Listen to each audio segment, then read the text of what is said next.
nggak taunya dari awalnya itu tak tanyain nggak jawab, diamin aku, terus katanya aku ini kerja kurang bersih, tapi padahal aku kerja ki wis rajin bu, udah capek lah nak bersihin gini-gini, tapi dia pikirnya nggak bersih. Terus ya ke anaknya lari-lari itu tak bilangin, katanya kamu itu nggak ngomongin mah anak lari-lari, ya tak bilangin, tapi dia nggak dengar aku ngomong, aku gitu. Terus dia langsung semalam ngeluarin aku kayak gitu. Umpama aku pindah agent gitu bermasalah nggak? Kamu potongan nggak waktu itu sayang? Ayo potongan kurang 2 bulan. Ini potonganku kurang 2 bulan mau tak lunasi. Ngerti, tapi selagi masih dulu jalur potongan, kamu nggak bisa pindah agent lain selain agent tersebut. Oh gitu ya. Betul. Jadi harus satu agent. Gitu.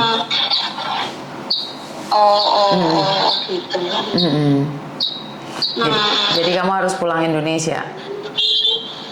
Oh, kayak gitu kalau nunggu lama toh Bu?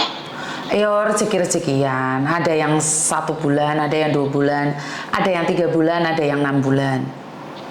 Gitu. Kalau gitu, kalau potongan saya udah lunasin gitu, kalau nyari majikan lagi terus balik ke sini gaji full toh Bu? Loh, ya itu tanya agentmu sayang. Kalau saya nggak tahu. Gitu. Kalau anak-anak saya biasanya tetap nggak ada potongannya, tapi orang lain saya kan nggak tahu. Agent lain kan saya nggak tahu sayang. Oh gitu, iya. Makasih Bu kalau gitu. Matur nuwun nuwun. Oke, jadi buat teman-teman di luar sana, kalian berpikir bahwa saya itu dukun yang bisa mengeluarkan visa? Waduh, gak ngono mis kayak GR, enggak juga sih.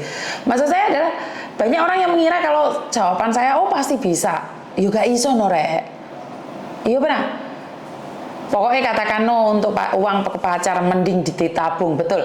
Jadi buat teman-teman di luar sana, saya tidak paham ya, kenapa kita sekarang ini walaupun sudah itu tidak bisa menjamin bahwa kita bisa bertahan di rumah majikan lama ya. Jadi ini adalah peringatan buat kita sendiri, mungkin penyesuaian juga dibutuhkan. Apa ya? Karena mungkin gini Mbak, banyak sekali orang mengatakan tentang job hopping.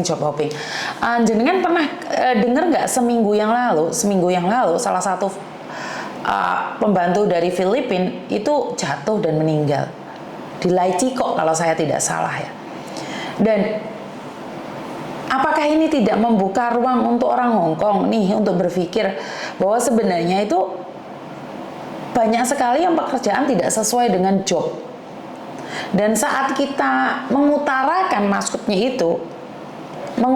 maksud kita untuk ganti majikan, dari pemerintah Hong Kong mengira bahwa kita job hopping, akhirnya visa kita tidak bisa keluar. Padahal tidak semua pembantu itu nakal, tidak semua pembantu itu job hopping gitu loh. Jadi tidak semuanya itu bisa job hopping, dikatakan job hopping, tidak ya, karena bagaimana dengan cece-cece yang kerja 2 rumah? Bagaimana dengan cece-cece yang ngelap jendela sampai resikonya mati, jatuh? Ini yang masalahnya kan saya bukan siapa-siapa nih, saya cuma bisa ngobrol sama kalian. Banyak orang di luar sana mengatakan bahwa sopo sih Yuniku? Ya saya bukan siapa-siapa. Makanya aneh kalau ada yang membenci saya sebrutal itu. Maksudnya terlalu membenci saya sampai tidak ada nilai positif apa yang saya berikan gitu loh. Tidak ada nilai yang bagus tentang apa yang saya sampaikan. Jadi apa yang ada di diri saya itu selalu jadi hinaan dan jadi bahan tertawaan oleh orang-orang lain. Jadi saya merasa sangat aneh sekali gitu loh. Saya tuh sadar diri Mbak. Saya tuh sadar diri, sadar rai, sadar posisi. Saya tuh sadar bahwa saya bukan siapa-siapa. Saya tidak bisa kok membantu. Tidak. Saya tidak mengatakan bahwa saya bisa membantu kalian. Saya bisa merubah peraturan. Tidak. Apa sih yang bisa saya lakukan hari-hari ini? Menenangkan kalian. Nek kalian ono masalah, nek kalian tukaran, itu main ngobrol dong. Bener gak sih? Kadang-kadang kalian saat saya live, kalian dengerin orang curhat, kalian aja nggak ngeh loh. Kadang-kadang kalian gregetan loh. Tapi saya pernah nggak memotong pembicaraan mereka? Pernah nggak saya marah sama mereka? Kenapa? Karena mereka pengen didengar. Oke, ana telepon masuk nih. Jadi ra iso ngoceh tuh. Halo. Halo. Halo. Halo, Assalamualaikum. Waalaikumsalam. 請稍後記刻，你嘅電話將會在地接通。Your call has been put on hold. Dia telepon saya dan dia nge-hold HP saya. 線路將會再被接通。 Dia telepon piye? 稍後記刻，你嘅電話將會在地接通。Your call has been put on hold. Dia telepon saya dan HP saya di hold. 稍後線。 Saya nggak tahu nih maksudnya gimana Mbak ya. Jadi saya mohon pengertiannya buat teman-teman semua bahwa kalau kalian mendengar isu-isu di luar sana jangan ditanggapin. Terus saya merasa itu banyak sekali sekarang pecundang di luar sana yang apa ya, komen di tempat saya terus dibuang ke tempat lain terus dibantai di sana. Ini saya sering lihat ya. Orang komen di tempat saya, di screenshot terus dibantai di tempat lain. Ini sebenarnya saya ngeri loh. Saya merasa, ya Tuhan, kenapa orang-orang yang dukung saya dibantai habis-habisan di tempat lain? Sebentar, ada telepon masuk. Halo? Mati belum? Lu bukan mati Mbak.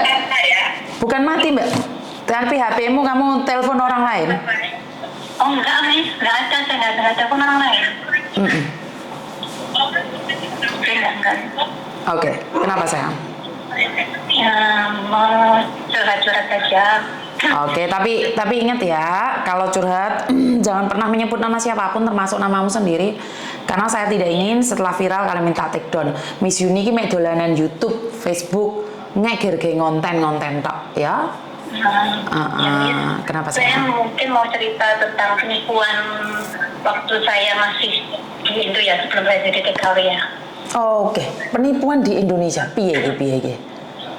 Ini Miss, dulu kan saya masih ya dulu pernah TKW di Singapura, cuma karena saya menikah dan tinggal di rumah mertua, waktu itu tuh saya masih punya anak sekitar umur 3 tahun ya Miss ya. Dan ada orang datang itu menawarin kerjasama Miss. Oke. Ya kerjasama, nggak tahu pokoknya dia bilang mau ada pembukaan toko seperti itu. Terus ya ada mertua saya juga di situ. Jadi mertua saya sama saya berdua gitu.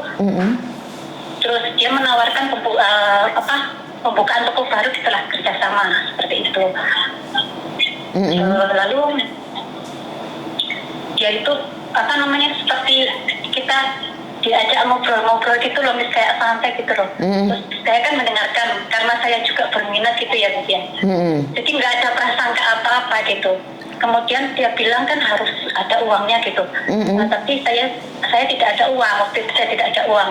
Lalu mertua saya yang punya mesin perhiasan gitu.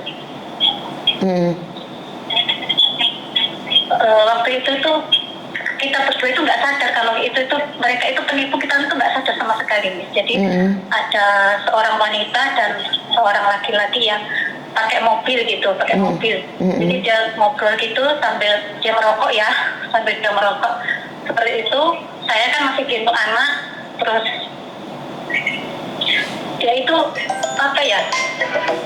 karena kita nggak punya uang, dia menawarkan gini, Bu, kalau ibu ada perhiasan, ibu bisa jaminannya perhiasan dulu.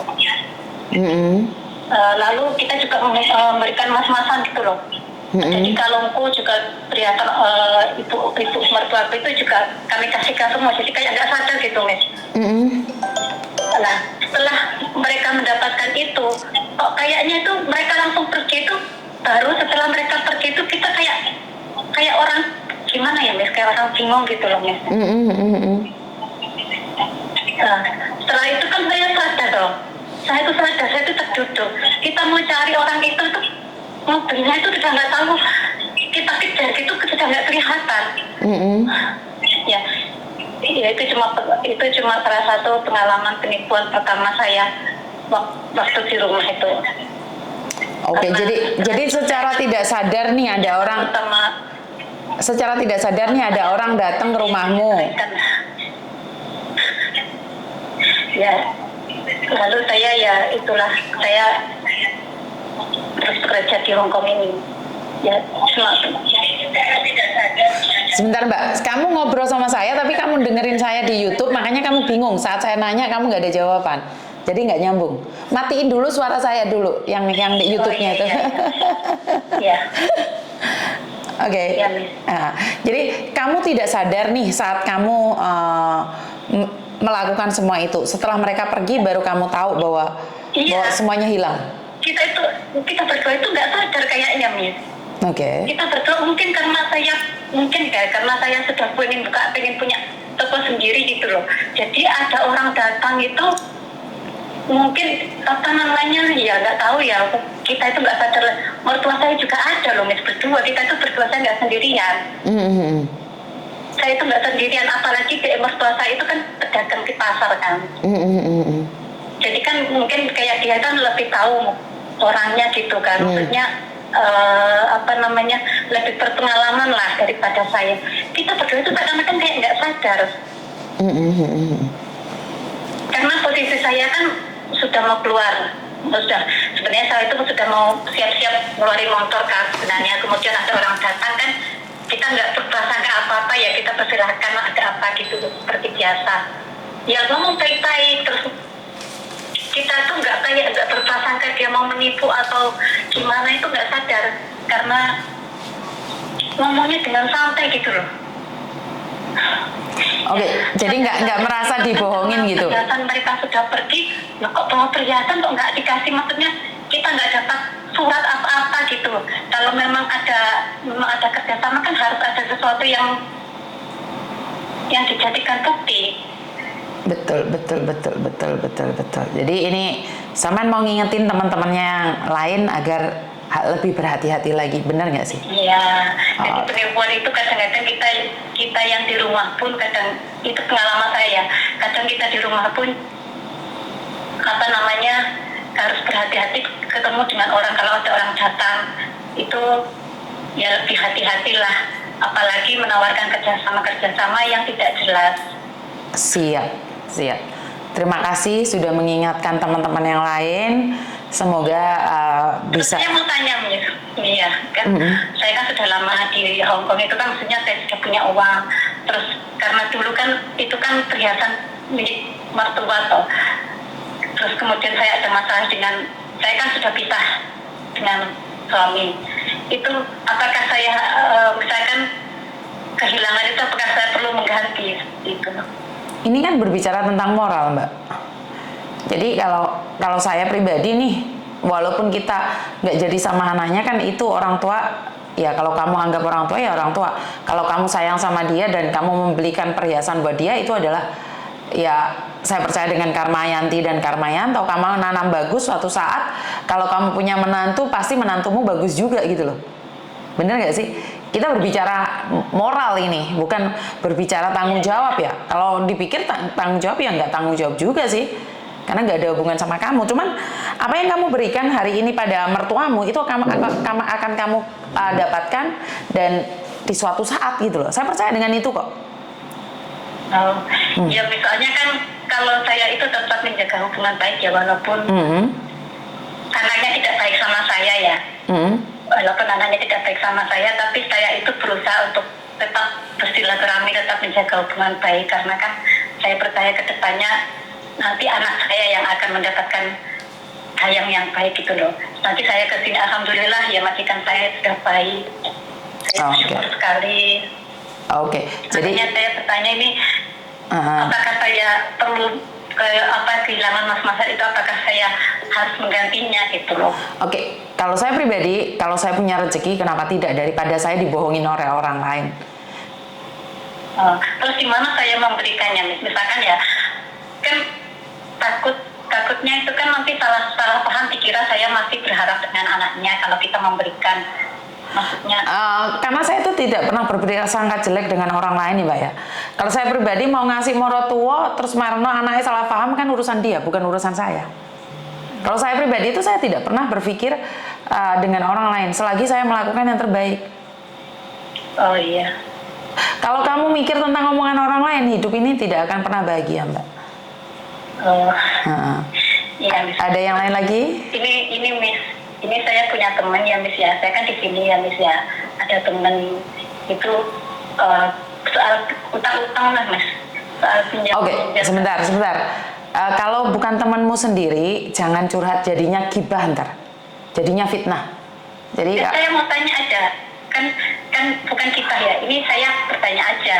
Saya kan memberikan, tapi sebenarnya saya kan tidak tidak berharap dapat lebih Miss, karena saya nggak mau kayak apa ya.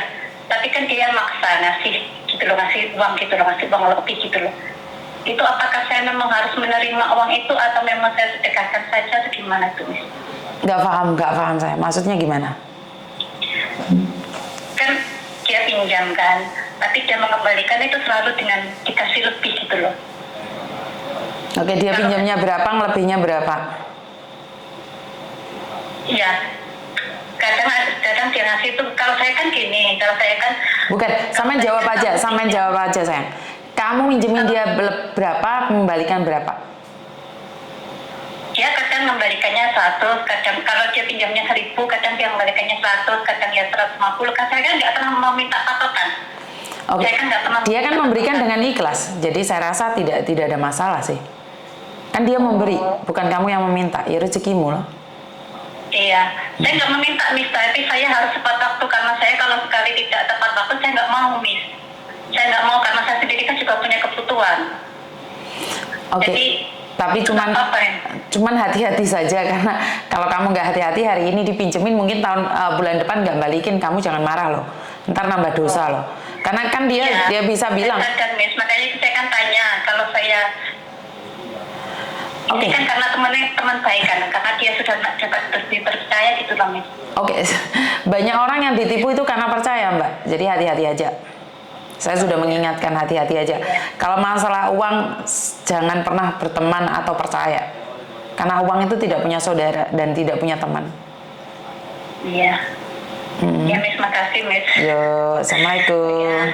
Assalamualaikum. Oke, kebetulan tadi banyak yang telepon ya. Saya nggak tahu telepon kenapa. Jadi buat teman-teman, sebenarnya ini tergantung dari moral kalian ya. Halo. Assalamualaikum. Waalaikumsalam. Miss you ini